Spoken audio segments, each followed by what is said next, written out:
Hello dear aspirants, welcome back to our YouTube channel. आज हम पढ़ेंगे पॉलिटी से रिलेटेड टॉपिक संविधान सभा और संविधान निर्माण की प्रक्रिया के बारे में। संविधान सभा के गठन का विचार सर्वप्रथम किसने दिया? तो संविधान सभा के गठन का विचार सर्वप्रथम एम.एन. रॉय ने 1934 में दिया। संविधान सभा क्या थी? तो भारत का जो संविधान है उसको निर्माण करने में संविधान सभा का गठन किया गया था। संविधान सभा के गठन का सर्वप्रथम विचार एम.एन. रॉय ने 1934 में दिया और इसके बाद इसकी आधिकारिक मांग भारतीय राष्ट्रीय कांग्रेस ने 1935 में की थी, जिसकी पुष्टि 1936 के फैजपुर अधिवेशन में की गई। 1938 में पंडित नेहरू ने कहा कि संविधान का निर्माण वयस्क मताधिकार के आधार पर चुनी गई संविधान सभा के द्वारा होगा, जिसमें कोई भी बाहरी हस्तक्षेप नहीं होगा। यानी जवाहरलाल नेहरू ने 1938 में ये कहा कि संविधान का निर्माण एक वयस्क मताधिकार के आधार पर चुनी गई संविधान सभा के द्वारा होगा और बाहरी हस्तक्षेप इसमें नहीं होगा। आगे बढ़ेंगे। पंडित नेहरू के इस प्रस्ताव को स्वीकार कर लिया गया और उस समय जो वायसराय थे वह थे लिनलिथगो उस समय वायसराय थे। पंडित नेहरू के प्रस्ताव जो कि स्वीकार कर लिया गया, इसी को अगस्त प्रस्ताव के नाम से हम जानते हैं। इसके बाद स्टैफोर्ड क्रिप्स ब्रिटिश कैबिनेट के मंत्री थे, जो 22 मार्च 1942 में प्रारूप प्रस्ताव लेकर भारत आए। स्टैफोर्ड क्रिप्स कब आए? 22 मार्च 1942 को भारत में आए थे।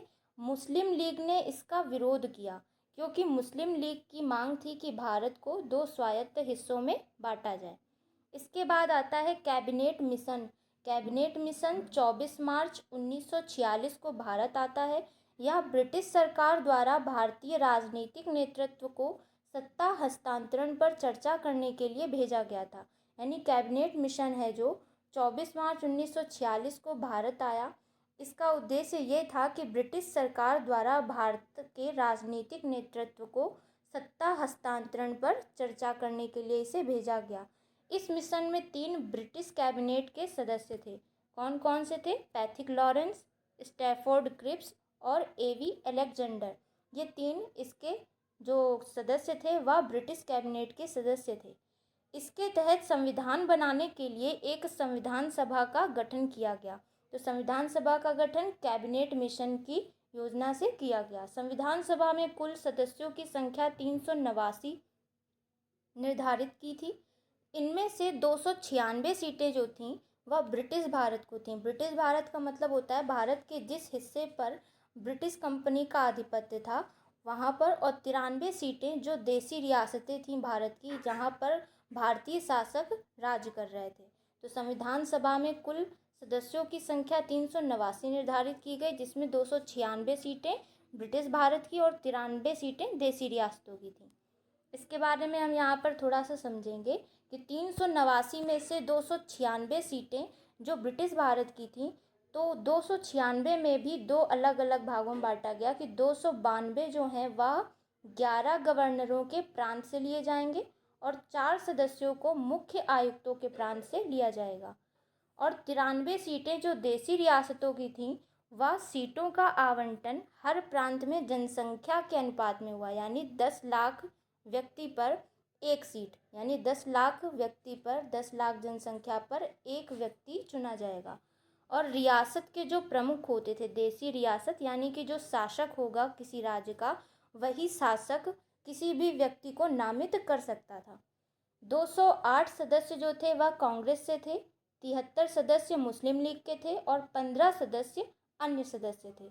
यहाँ पर 93 देसी रियासतें जो थीं, प्रारंभ में इन्होंने संविधान सभा के चुनाव में भाग नहीं लिया था, लेकिन बाद में लिया था। आगे पढ़ेंगे संविधान सभा के अस्थायी अध्यक्ष कौन थे। तो संविधान सभा की पहली बैठक 9 दिसंबर 1946 को होती है। संविधान सभा की पहली बैठक 9 दिसंबर 1946 को होती है और इसमें अस्थायी अध्यक्ष सच्चिदानंद सिन्हा को बनाया जाता है। स्थायी अध्यक्ष राजेंद्र प्रसाद को बनाया जाता है 11 दिसंबर 1946 को। 9 दिसंबर को सच्चिदानंद को बनाया जाता है और 11 दिसंबर को स्थायी सदस्य के रूप में चुना जाता है राजेंद्र प्रसाद को। संविधान सभा के उपाध्यक्ष HC मुखर्जी थे और VT कृष्णामाचारी थे। उद्देश्य प्रस्ताव क्या था? तो यह पंडित नेहरू द्वारा संविधान सभा में 13 दिसंबर 1946 को पेश किया गया था और 22 जनवरी 1947 को पारित किया गया। इसी का परिवर्तित रूप भारत के संविधान की प्रस्तावना है, जिसे हम प्रियम्बल या उद्देशिका कहते हैं। तो उद्देश्य प्रस्ताव पंडित नेहरू ने पेश किया था 13 दिसंबर 1946 को और 22 जनवरी 1947 को इसे पारित कर दिया जाता है और इसी का परिवर्तित रूप संविधान की प्रस्तावना कहा जाता है।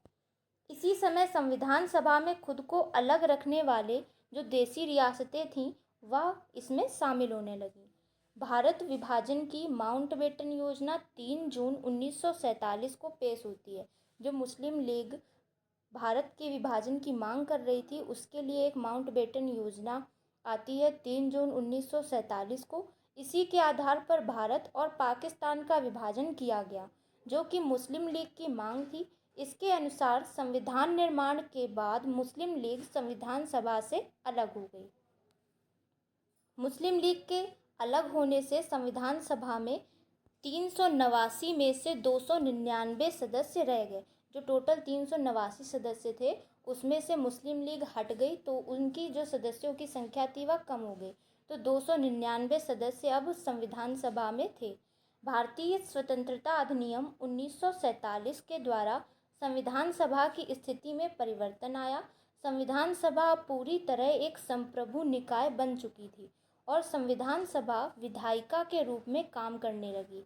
इसने स्वतंत्र भारत की पहली संसद के रूप में काम किया। जो संविधान सभा है यह भारतीय स्वतंत्रता अधिनियम 1947 के आने के बाद एक संप्रभु निकाय बन गई थी और विधायिका के रूप में यह काम करने लगी। इसने स्वतंत्र भारत की पहली संसद के रूप में काम किया। संविधान सभा स्वतंत्र भारत के लिए संविधान बना सकती थी और आम कानूनों को भी लागू कर सकती थी। उसके दो काम हो गए कि संविधान बनाना और आम कानून जो हैं उनको लागू करना। संविधान सभा के रूप में इसकी अध्यक्षता किसने की? तो डॉक्टर राजेंद्र प्रसाद ने की। संविधान सभा के रूप में इसकी अध्यक्षता डॉक्टर राजेंद्र प्रसाद ने की और विधायिका के रूप में इसकी अध्यक्षता GV मावलंकर ने की। भारत के संविधान को बनाने में 2 वर्ष 11 माह 18 दिन का समय लगा था। टोटल समय जो था 2 वर्ष 11 माह और 18 दिन का समय लगा था। मूल संविधान में 395 अनुच्छेद, 8 अनुसूचियां और 22 भाग थे। संविधान सभा में स्त्रियों की कुल संख्या 15 थी और राष्ट्रमंडल में भारत की सदस्यता का सत्यापन मई 1949 में किया गया। 22 जुलाई 1947 को राष्ट्र ध्वज अपनाया गया। 24 जनवरी 1950 को राष्ट्रीय गीत और राष्ट्रगान अपनाया गया। डॉक्टर राजेंद्र प्रसाद पहले राष्ट्रपति चुने गए और सभा की अंतिम बैठक 24 जनवरी 1950 को हुई थी। संविधान सभा में कुल बैठकें कितनी हुई थी? तो यह हुई थी 11। अंतिम बैठक 24 जनवरी 1950 को हुई थी और टोटल बैठकें 11 हुई थी। संविधान को 26 नवंबर 1949 को अंगीकृत व अधिनियमित किया गया। 26 नवंबर 1949 को अंगीकृत व अधिनियमित किया गया और 26 जनवरी 1950 को भारत का संविधान लागू किया गया। तो आई होप आपको ये वीडियो समझ में आ गया होगा, ये टॉपिक अच्छे समझ में आ गया होगा। तो प्लीज़ इस चैनल को लाइक, सब्सक्राइब और शेयर ज़रूर करें। मिलते हैं ऐसे ही मोस्ट इम्पॉर्टेंट टॉपिक के साथ नेक्स्ट वीडियो में। Thank you.